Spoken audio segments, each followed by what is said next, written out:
my mate Ashwin showed me a video of these two mates of his, happened to be the boys, and I was just completely stunned. I was so taken back by how well the song was written, how good they sounded, like how poised they were. You know, it just really got me. And it was that same video that actually got them most of their early fans. It was a live performance of What Once Was. Is it the one at So Far? No, it's the one in it's in Manchester. It's literally the first proper piece of content of hers that was ever out there, and that sort of brought them to my attention. That brought them to the label's attention. That brought them to most of their early fan base were basically won over by this little session that they. This is going to sound weird, but they reformatted my idea of masculinity and like what it meant, or how you could be as a man, basically, because they were so soft and tender and they were so loving. And like I remember like when we finished, I think we were halfway through the first album. I think we just finished. I think we just gotten past a milestone. Like there were 2 or 3 singles that we needed to finish, and it was the end of this production day, and they came round to mine with a bunch of flowers, and I just thought, like, no one's ever bought me flowers before, let alone boys. And like it was just they just completely changed my world of like how I saw my friends and everything. Yeah, they're just the most inspirational people, just in terms of just like the simple things in life, you know what I mean, like how you treat your mates, and how you conduct yourself, and how you take care of your house and stuff. Like both of their flats were immaculate. Like they had such beautiful flats with like plants and trees and everything everywhere, and all of the super cool furniture that they'd sourced from like all these secondhand furniture shops and everything. So, but they were just like, I think they understood really importantly how crucial it was to nurture yourself and to take care of yourself and the world around you. The friendship that they had together, I'll never be able to explain that, because like I never fully could get, they just had I can't, yeah, they had a thing. I felt like when it was the 3 of us, we had a thing, but there was always something else that they little had extra that thing. Yeah, so like it was Yeah. They were just like, yeah, it was a very, very, very, very, very strong bond. Yeah, and they sort of indirectly-ish wrote a song about their friendship, which is Harvey, and I think it's such a great analogy for their friendship, because it makes absolutely no sense and it makes perfect sense at the same time. Most people, I feel like, would be quite insecure, especially boys, like, you know, to show love for like other boys, and to like, you know, but it just to they basically, there was not a shred of like toxic masculinity in them, like, at all. You know what I mean? I feel like that's what was probably the most refreshing thing about them, really. And I mean, speaking of toxic masculinity, going into their music a bit, it's something that they wrote about. I think mainly it was Low Beam, a little bit of Speed Racer as well. Definitely the kind of like both... Speed Racer is a massive one, yeah. Speed Racer is all about, it's all about that kind of thing. Yeah, and like it was interesting, you know, because like when we go to shows and stuff like that, like you'd get these younger people or like other bands and stuff that would anyone who would come up to us and sort of put on a bit of a front, like you would do in the band world, like trying to act like, you know, I'm too cool for school kind of thing. Immediately for them, that was just an absolute turn off. They would just be like, okay, I'm not, you know, this is not a place that we want to be. Essentially. Yeah, no. Yeah. But yeah, they're just 2 really, really beautiful boys. In every sense of the word. It was when they went to play with Beach Fossils in Thailand.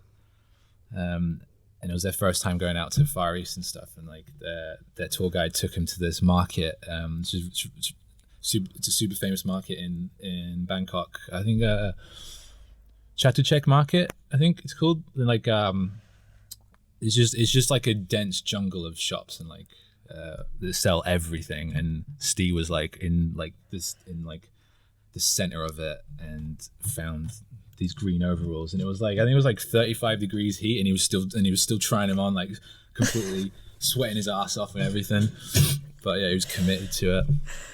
I mean, from between the times that I've met them and times I've seen them in photos and videos, regardless of the weather, he's almost always wearing those green overalls. Yep. Like in Texas, when it's a bajillion degrees, wearing the green overalls, and dead winter with maybe like something long sleeved under it, the green overalls. I wouldn't be shocked if the 3 times I met them, he was wearing the green overalls. I know because I have video evidence of the first time that he was wearing them when I interviewed him. And so I just thought that was kind of fun. A lot of the time, I was focused a lot on just like how things were grooving and how things were like feeling and stuff like that. You know what I mean? But there was some times where I'd be in the midst of like we'd be in the midst of a big vocal session or something, and things are kind of feeling strange because like vocal days tend to get a bit weird, especially for lead singers. Sometimes, you know, if it's like a track that like means a lot to them and it's getting a bit strenuous and things are getting hard, then you know the meanings of the songs can sometimes get intertwined with like how you're feeling that day, and it gets a bit heavy. So there was some times where I would have to like stop and talk to Steve and be like, what does this mean? What does that mean? Okay, like maybe we should leave this, maybe we should do that.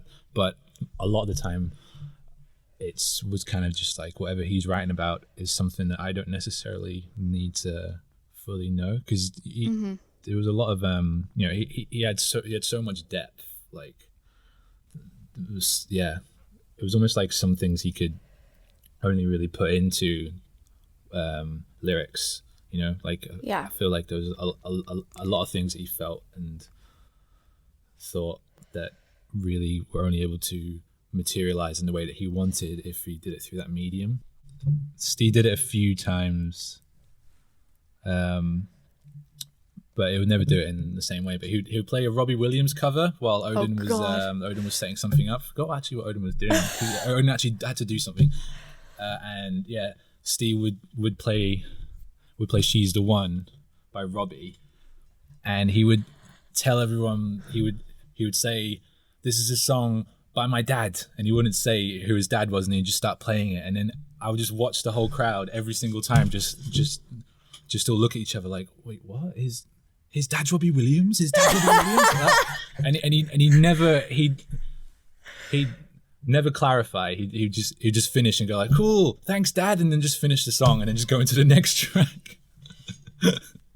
I could just imagine like always everyone suddenly on their phones like trying to find this like They'd be like, that was by my dad, Robbie Williams. Oh my god. So funny. I think the fact that they had so many different pools of inspiration to take from their lives, that's why a lot of the music is so rich, because you think you're listening to a song that sounds like, oh, this sounds like it's from the 80s and stuff, but then you'll hear stuff that's from all kinds of different eras, and that's what gives it that edge, I think.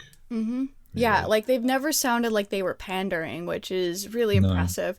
Because even though to me those two eras are particularly clear as influences, it never felt like, okay, we're like a mock 80s synth band or like a mock psych band or whatever. It was very much like they just took the gloss from them and, like you said, packaged it with all these other beautiful things.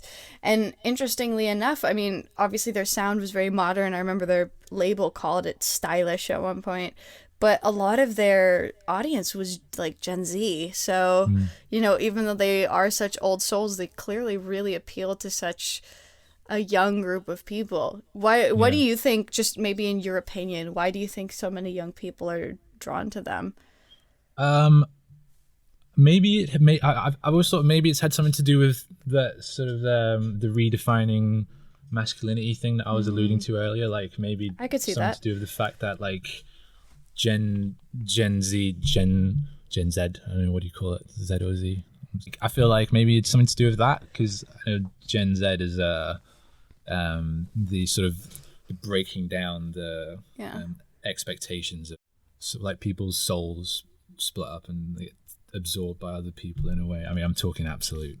No, it makes sense now, but yeah, it's really, really. I mean, obviously, it's horrible how it had to happen and stuff. But the fact that like, you know, like you were able to find strength and stuff just through just through them, I just feel like that's really, really special. Yeah. And I think there's something beautiful in that, because of these beautiful things that you've learned from them. You know, you're going to get to pass that on to other people.